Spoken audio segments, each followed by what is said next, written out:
নমস্কার বন্ধুরা, আজ আমি রাজমার একটা রেসিপি করে দেখাবো। তার জন্যে এই রাজমা নিয়ে সারা রাত ভিজিয়ে রেখে জল ছেঁকে নিয়েছি। পেঁয়াজ কুচিয়ে নিয়েছি আদা বাটা, রসুন বাটা আর মশলা নিয়ে নিয়েছি হলুদ, জিরের গুঁড়ো, ধনের গুঁড়ো, লঙ্কার গুঁড়ো, কাশ্মীরি লঙ্কার গুঁড়ো নিয়েছি, হলুদ, গরম মশলা, নুন, তেল আর চিনি। ফোড়নের জন্য নিয়েছি শুকনো লঙ্কা, তেজপাতা, গোটা জিরে, লবঙ্গ, দারচিনি আর এলাচ। আর নিয়েছি অল্প মাটন কিমা, নিয়েছি ধনেপাতা, কাঁচা লঙ্কা। প্রথমে এই জল ঝরানো রাজমাটা আমি সেদ্ধ করে নেব। প্রেসার কুকারে দিয়ে দিচ্ছি। দেবো হলুদ গুঁড়ো আর নুন, জল দিয়ে দেবো। প্রেসারে 4টে সিটি মেরে নেব। গ্যাসে কড়া বসিয়ে আমি তেল দিয়ে দিচ্ছি। তেল গরম হয়ে গেছে, এবার আমি ফোড়নটা দিয়ে দেবো।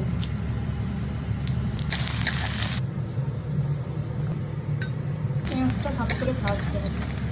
এবার দিয়ে দেবো রসুন বাটা, আদা বাটা। ভালো করে মশলাটা মিশিয়ে দেবো। আদা রসুন আমার কষানো হয়ে গেছে, এবার মশলাটা দিয়ে দেবো। ভালো করে নাড়াচাড়া করে নেব। মশলা থেকে তেল বেরিয়ে এসছে, এবার দিয়ে দেবো টমেটো বাটা। ভালো করে মশলাটা মিশিয়ে নেব। দিয়ে দেবো মাটন কিমাটা। ভালো করে মিশিয়ে নেবো মশলার সাথে। দেবো নুন, দিয়ে দেবো চিনি। 4টে সিটি দিয়ে যে রাজমাটা তৈরি করে রেখেছি সেটা আবার দিয়ে দেবো।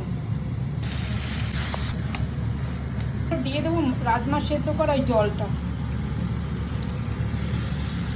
ভালো করে নাড়িয়ে চাড়িয়ে নেব। এবার ঢাকা দিয়ে দেবো গরম মশলার গুঁড়ো। এবার দিয়ে দেবো ধনেপাতা। আমার হয়ে গেছে, এবার আমি নামিয়ে নেব।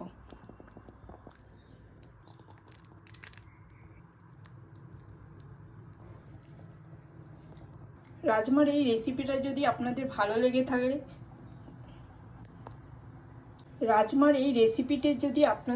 লেগে থাকে, তাহলে অবশ্যই লাইক করবেন, কমেন্ট করবেন এবং শেয়ার করে দেবেন। নমস্কার।